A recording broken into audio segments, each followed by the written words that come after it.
welcome back to my channel. October is right around the corner and it is now going to be spooky season, which I am super excited.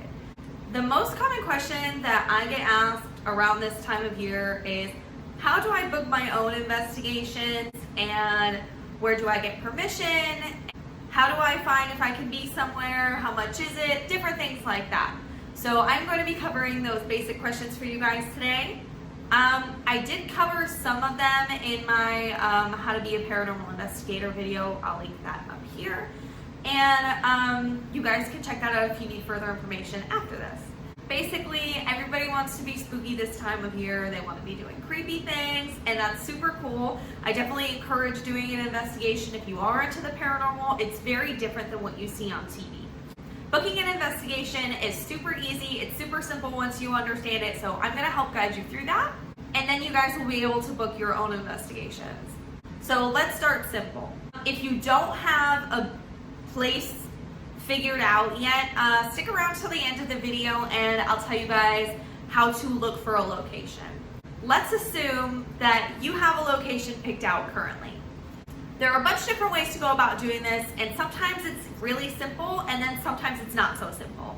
What I encourage you to do is type that place in on the internet, into Google or any search engine, and see if you can find a website.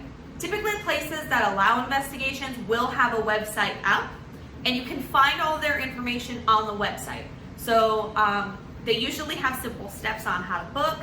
They have dates, times, pricing, everything like that. It's going to be very straightforward, and it'll be really easy if you can find a website that has information. If you can't find a website, sometimes places will have a Facebook page, and you might have to DM their Facebook page if they don't have their pricing listing or their dates listed.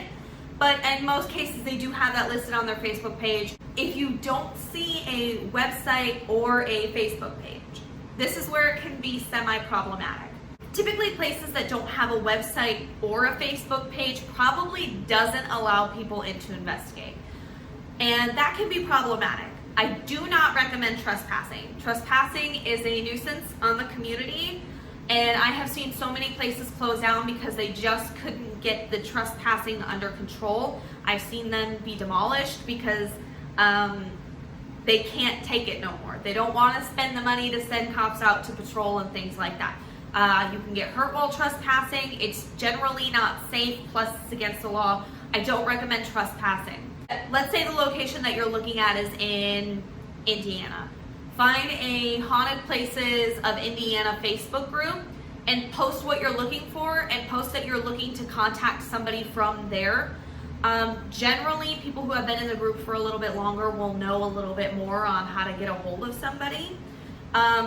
You'll either find good news, maybe they'll contact you with the owner of the building and they'll be able to help you out, they'll be able to make a deal with you, or they'll be able to shut you down and say, hey, we don't allow people in. And if that's the case, then what a bummer, but you'll be able to find some great places that do allow people in, I promise.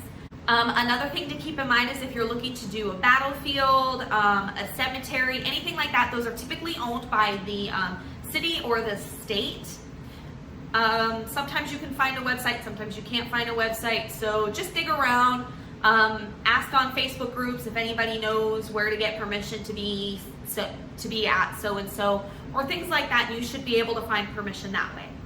Now, let's talk about the booking itself. So if you have a place picked out, and let's say they do have a website, there are two different ways that you can book. So a lot of places will do either private or public investigations. Now, if you're somebody who's just starting out, I would definitely recommend the public investigation. Now, the public investigation is going to be better for you.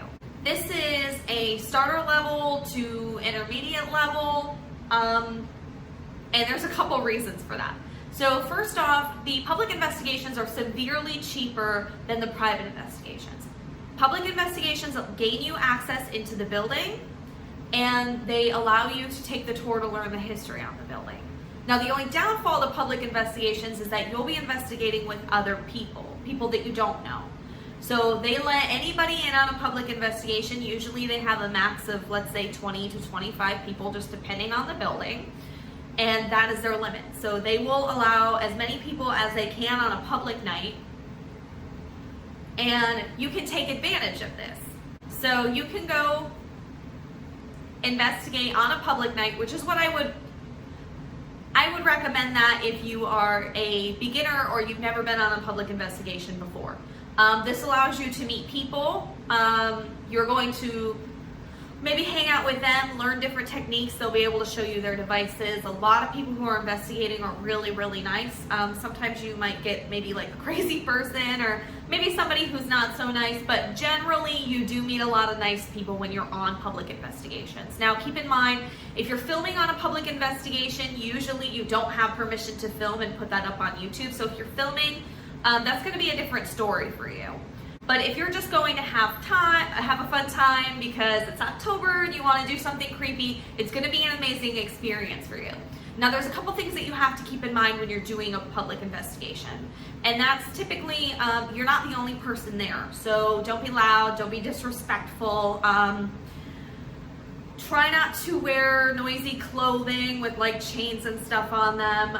Just simple things like that. No noisy shoes.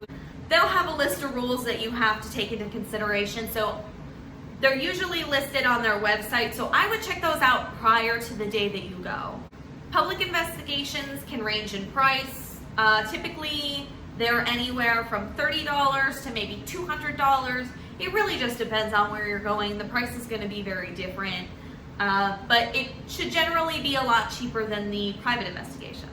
Now, private investigations are great for maybe somebody who has a team or somebody who's filming, and this generally gets you access into the building by yourself or with your team. Now, these are going to be on the more high-end expensive side, so these will usually range from $50 all the way up to $3,000. It really just depends on where you're going. The bigger the location, the higher the price. There's also going to be a list of rules for private investigations that you have to take into consideration. So read up on those before going, and those should generally be listed on websites. Like I said, they're going to have open dates, timestamps for your investigations, everything like that. Sometimes there is going to be a max on how many people you can take with you on a private investigation, so just look out on the website. So let's say that you have not picked out your location yet and you're looking for haunted locations in your area. There's a few different ways that you can do this, and I've found that this way works best for me. So if you type in haunted places and then your state on Google, usually it'll come up with a list of places. Not all of those places are going to be regulated. Not all of those places, you're not going to be able to gain permission to film or be at all those places, but it'll give you a general idea of what places to look into. Another way to look is to get on a Facebook group. So let's say you're from Indiana, haunted places in Indiana, the Facebook group, and just type in, hey, I'm looking for places to investigate for October, any recommendations, and usually people will shoot you some recommendations, and they'll shoot you some pricing and things like that. So it can generally be pretty easy. Sometimes it's hard to find locations, but other than that, it's good. Just keep in mind that sometimes when you're looking for information on a building and you can't find it, it might take you a couple days to a week to find information. I know I was looking for information for Thornhaven Manor because I was under the impression they were still letting people in, and it took me a couple weeks to find information, but somebody did say that they were no longer allowing people in because there was just so much decay in the building. And sometimes that happens, it's unfortunate, but the reason why a lot of us investigators pay to go to locations is because the locations will typically use that money to turn around and they'll put it into their building to keep us from decaying and to keep it safe for us investigators. I hope that I have given you enough information to go out this season and be spooky and to experience the paranormal. If you guys have any questions, just text a comment below in the comment section and I will be able to answer them the best I can. Thank you guys so much, and I'll see you later.